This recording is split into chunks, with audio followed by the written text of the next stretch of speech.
Libra, tignan natin kung ano yung mensahe para sa'yo. Keep in mind na ito ay general reading lamang kaya hindi lahat makaka-relate.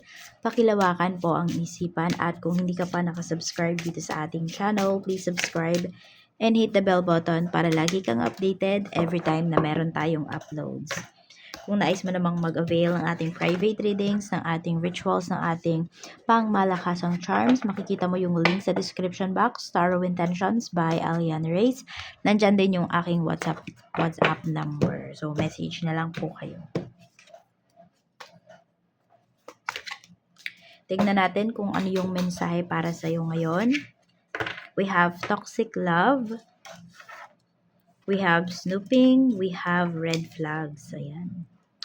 Tignan natin ito, Libra. So, pwedeng yung toxic love na to, hindi lang to about romantic relationship. Pwedeng relationship mo with your family, with your kids, you being as parent, Yan, tignan natin.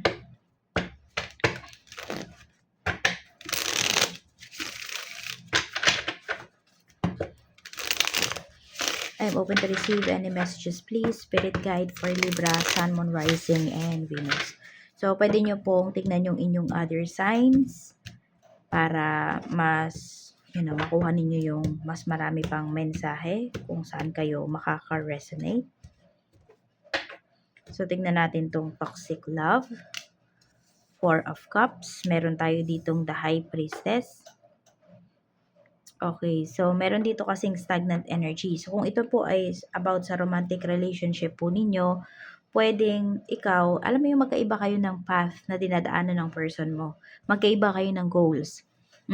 Tapos yung iba po, pa po sa inyo is nakakaramdam kayo ng stagnation dito sa inyong relationship. Nafe-feel mo na yung person mo, yun nga, looks like hindi pa talaga siya alam mo yun, hindi pa siya ready na i-level up yung inyong relationship. Tapos, nakikita ko rin kasi dito, Libra, mas malakas yung loob mo kaysa doon sa iyong person. Kung ito naman po ay pagdating sa family mo, so, ito, meron kasing pinapakita dito na marami po sa inyo is professional kayo. Ayan. I mean, pwedeng professionally you handle your relationship with with your family. Pwedeng nagiging civil yung iba po sa inyo, no? Yun, parang civil na lang. So, pwedeng ito din, pwede pala sa asawa po ninyo, civil na lang kayo. Meron dito nagsasama sa bahay, pero wala ng love. Okay? Or pwedeng sabihin natin, kaya meron pa dito na nagsasama sa bahay kahit na wala ng, sabihin natin, wala ng intimacy, pero baka nandoon pa yung love. Hindi kaya? Kaya meron dito nagtsatsaga pa rin po kayo. Nagtitiis pa rin kayo. Pero meron nga dito, more on pwedeng relationship mo naman to with your parents. Ayan. So, meron kasi dito pwedeng in-underestimate po kayo. Kasi meron dito professional, pero pwedeng wala po kayong trabaho ngayon. So, hindi kayo nakakapagbigay sa bahay. Meron bang ganyan? Nafe-feel nyo ba yan? Parang minamaliit po kayo. Kasi hindi kayo nakakapagbigay ngayon. Which is, pwedeng ngayon lang naman yan. 'Di ba? Pero all your life, or sabi natin, all your working years is talagang ikaw yung, 'di ba, nagso-shoulder ng lahat sa bahay po ninyo. So, parang ngayon yun, parang minamaliit ka nila ng mga tao dito sa loob po ng tahanan po ninyo. So, we have snooping. Meron nag-i-stalk sa'yo rito. Oh. Alam mo, meron nga dito, Libra, pwedeng natuto pang manood ng mga tarot readings, pwedeng meron nga natuto pa ditong mag-read, para lang ma-stalk ka, para lang malaman niya kung ano ba yung nangyayari sa'yo. Ayan. So, meron ditong someone talaga na lagi kanyang ini-stalk. Alam mo yung hindi buo yung araw niya pag hindi niya nakikita yung profile mo. Yung ganyan. Or hindi niya nalalaman kung ano na ba yung update sa'yo. Pwedeng ito is ex mo. Yan o. Hopeful pa to na maging okay kayo. Ano yung red flags na to? We have 9 of Pentacles and we have 10 of Cups. Ayan po. So, yung iba po sa inyo, sabihin natin, wala pa kayong, single pa yung iba sa inyo. O kaya naman meron din dito may mga asawa na yung mga anak po ninyo. So, ang pinapakita kasi dito is ito, more on pagdating sa kaperahan mo. So, wag mo talagang ibigay lahat. So, wag mo masyadong ipamper. Wag mong yung responsibility nila sa family nila, wag ikaw yung umako. Yung ganyan. Oo, it's time talaga na unahin mo yung sarili mo, or kung meron kang sariling pamilya dito at ang tinutulungan mo, Libra, is yung extended family mo. So, unahin mo daw yung family na binuo mo rito. Ayan, meron din pong pinapakita kasi dito na pwedeng merong nagbibigay. Di ko alam kung ikaw ba or yung asawa mo. Pero tinatago yun eh. Nagbibigay siya sa family niya, pero tinatago niya sa'yo na nagbibigay siya ng pera, na nagsusustento siya. Kasi pwedeng pag-awayan niyo po yan. So, meron dito dishonest pagdating sa pag-handle ng finances.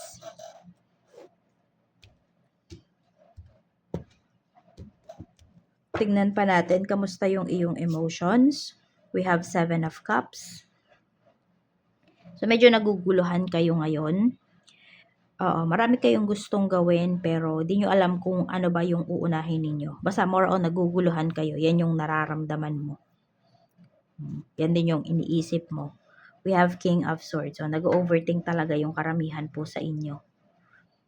Hindi nyo alam kung ano na nga ba ang gagawin ninyo, anong hakbang ba, ano ba yung pipiliin mo. So, calm your mind, Libra. Hindi yan makakatulong sa'yo. And yung iba naman po, hindi nyo talaga ma-relax yung isipan ninyo kasi nga, yung mga kasama nyo sa bahay yung toxic. At parang araw-araw kang tinatoxic, Libra. Kamusta yung iyong spiritual health? We have the Hanged Man. Ayan din, yung iyong spiritual health din, hindi siya okay. So,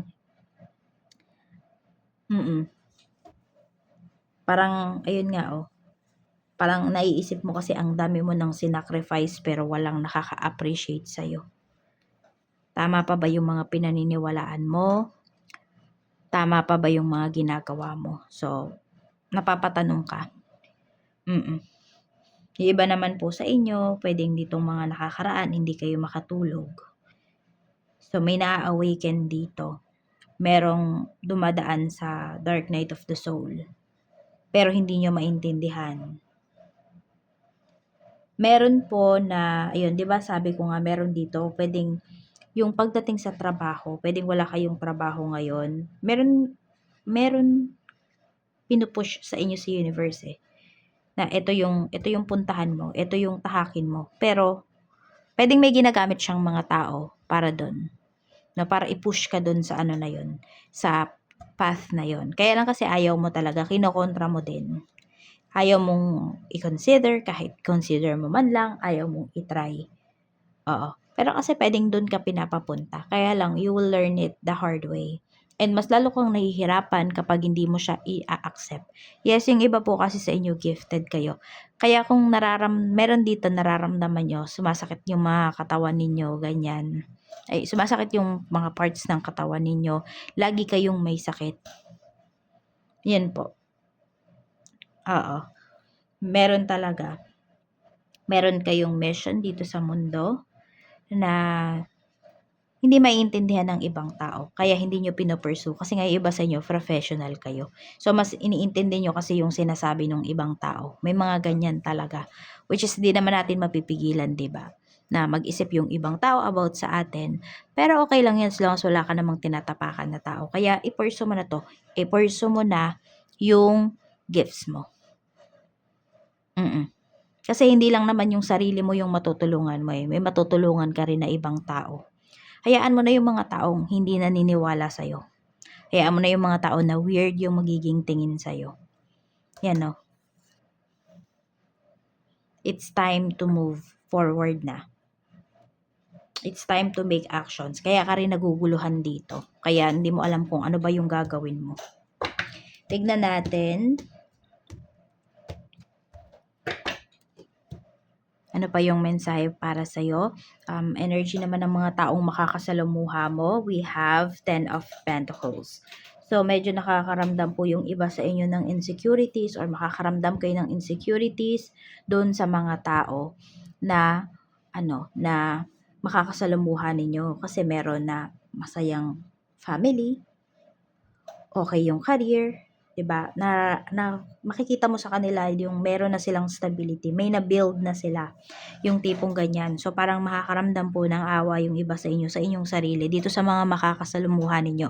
Which is yung mga makakasalumuha mo na yun, pwedeng yun yung magpo-push sa'yo na yan, i-pursue kung ano yung dapat mong i-pursue or yung oo, yung need mo talaga na i-pursue na gusto ni universe para sa'yo.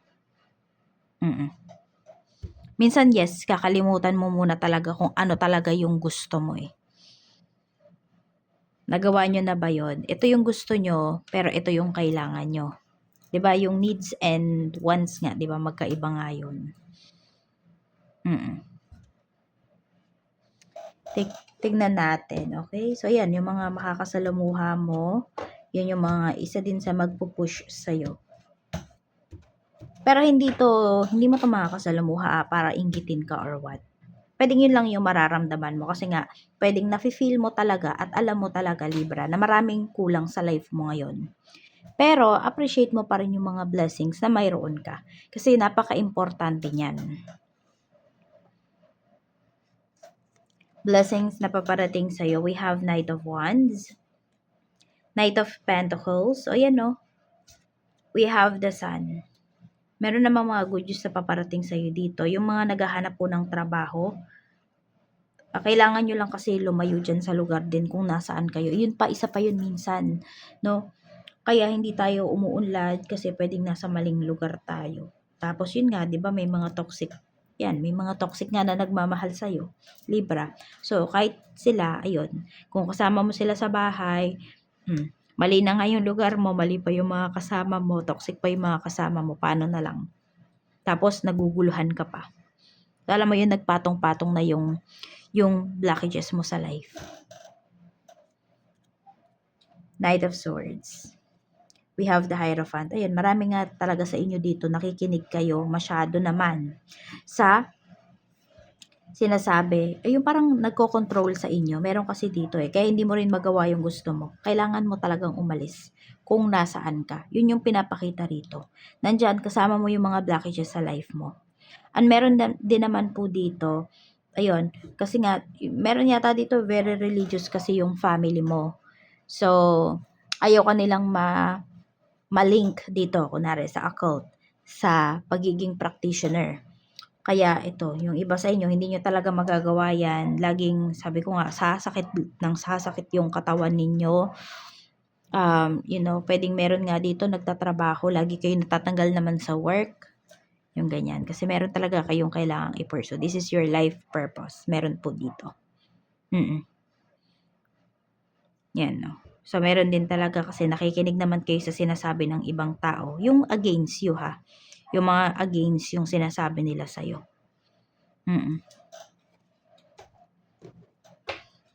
Kaya nahirapan kayo ditong gumawa ng decision para sa sarili nyo.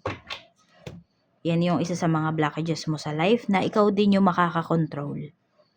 Na pwedeng, pwede mong mabago. Hindi yung sasabihin ng mga tao kung hindi yung mga gagawin mo talaga. Sa work naman, we have the Empress. We have 6 of Wands. Okay, yung iba naman sa inyo dito, meron naman kayong magandang trabaho. Yan. At saka nahaalagaan nyo pa rin yung inyong work. We have 9 of Swords. Okay. Ito pang labas lang yata. Meron talaga dito, pinupush talaga kayo ni Universe. I don't know if this reading is para sa'yo talaga, Libra. Ayan, kung ito yung nafe-feel ninyo, pero yan. Kung hindi ito yung, tingin mo hindi ito yung reading para sa'yo, tignan mo yung iyong other signs. Pero meron kasi dito pala yan sa trabaho. Maganda lang siyang tignan, maganda lang siyang pakinggan, pero ito yung nararamdaman mo, sobrang stress ka na. Hindi ka na masaya. Ito lang yung pinapakita mo na okay ka pa sa trabaho. Ayan o, puro kapag overthink dito. Kasi di mo talaga na-express yung nararamdaman mo. Feeling mo nga hindi na ikaw yan eh. We have 2 of Wands. Mga co-workers mo naman, nagbabalak na. May mga co-workers ka dito nagbabalak ng umalis. Pero ikaw, pwedeng, 'di ba sila nagbabalak ng umalis sa trabaho, ikaw wala, di ka makapag-decide dito, 'di ba? Basta, may nafe-feel ka na emptiness na hindi mo alam kung paano mafe-feel. Yung iba po sa inyo, pagdating dito sa work, pagdating sa pagtatrabaho. Kasi, yun nga, yung iba dito, hindi nyo yan life purpose. Hindi yan yung career purpose ninyo. Pagdating naman po sa negosyo, ayan, we have Two of Swords, we have Wheel of Fortune. Pati din dito, pagdating sa pagnenegosyo, meron bang gustong mag-start mag-business dito? Mag-start na po kayo mag-business, wag na kayo magdalawang isip pa. Yan o, meron dito nagdadalawang isip na naman kayo. May ideas kayo. Diba? May concept na kayo pagdating dito sa negosyo. Yung iba sa inyo, wala po akong puhunan eh. Bakit yung iba nakakapangutang sa pagdating sa luho nila? 'Di ba? Ikaw dito negosyo yung papasukin mo. So kung wala kang puhunan, pwede kang naman mag-loan. Pero wag mo syempreng lalakihan kasi di mo pa naman gamay yung negosyo na to.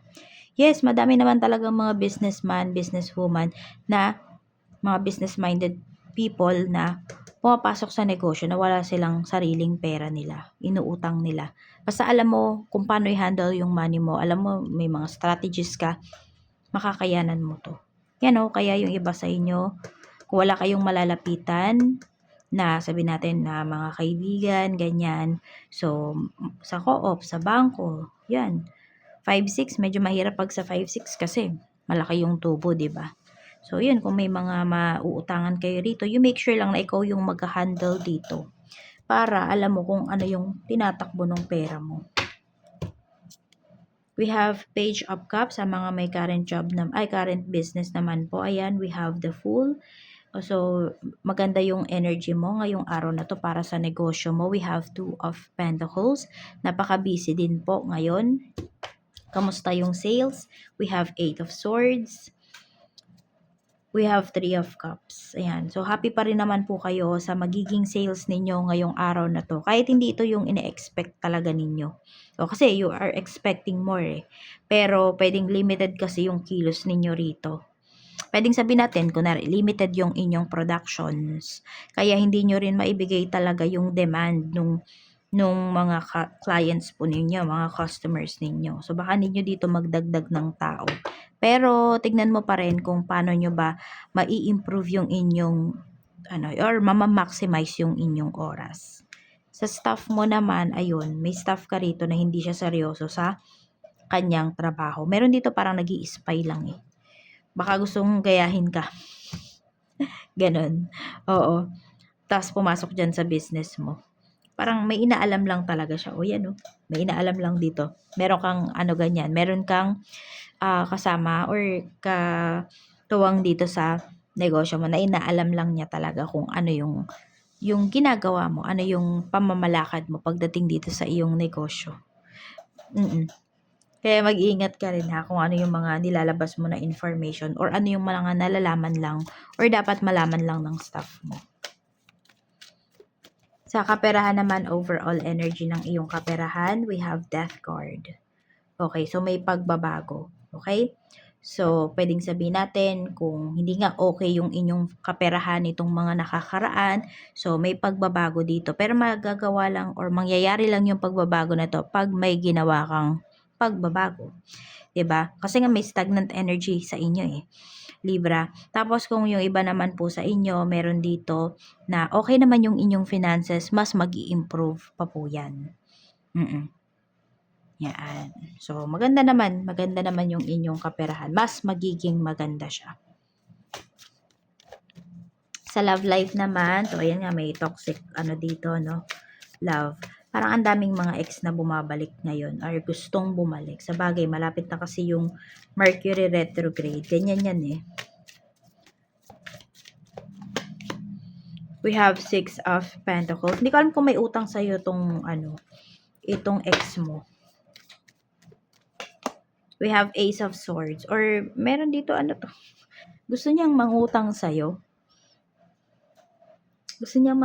Kaya meron dito, ini-stock ka. Naku, wag mo nang pagbibigyan yan ha.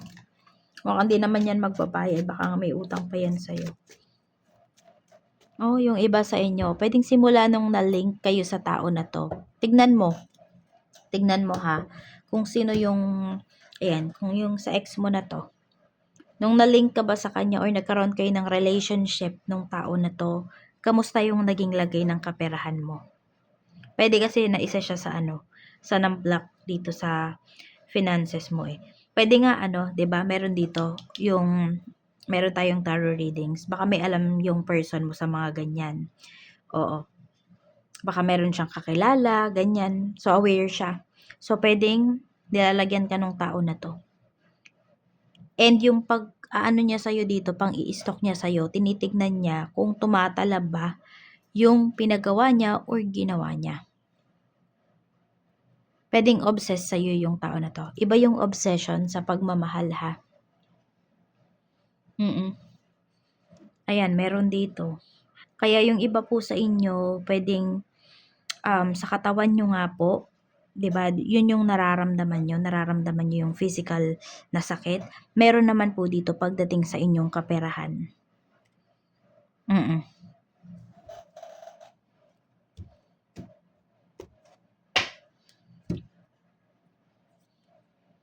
Lagi kanyang iniisip, oh. Meron nga tong ginagawa behind your back. Ayan. Mukhang gusto ng tao na to na wala kang ibang makarelasyon or kung may makarelasyon ka man, hindi mo ma-enjoy yung relationship ninyo. Yung relationship ninyo ng new person mo. Parang nagagalit kasi sa'yo to eh. Galit yung kanyang energy.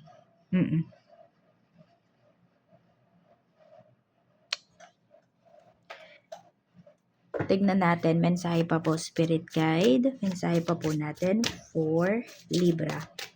Mensahe po for Libra. We have teamwork, love. Together, through it all. Partnership, we got this. Ayan. So, gusto niya na bumalik sa life mo. Ayan. Pero kasi katoksikan lang ang ibibigay sa'yo ng tao na to kasi walang pagbabago. Pero gusto niyang bumalik sa life mo. Kaya yung iba po sa inyo, pwedeng ginagawan niyan kayo. Para walang sabihin natin yung iba sa inyo, kung wala naman kayong new relationship, no? Pwedeng, yun nga, ayaw kanyang magkaroon talaga ng new relationship. Kaya binibigyan ka ng sakit ng tao na to. Or yun nga, hindi ka nagkakaroon ng trabaho. Kasi gusto niya, pwedeng umasa ka sa kanya, yung tipong ganon. Kapag bumalik siya sa life mo, ganon yung nakikita ko dito eh. O, obsessed nga to sa'yo. May obsessed sa'yo dito, Libra. Medyo mag-iingat ka po, ha? So, ayan lang yung mensahe para sa'yo. Maraming salamat. Mag-iingat ka and more blessings to come. See you again on my next video.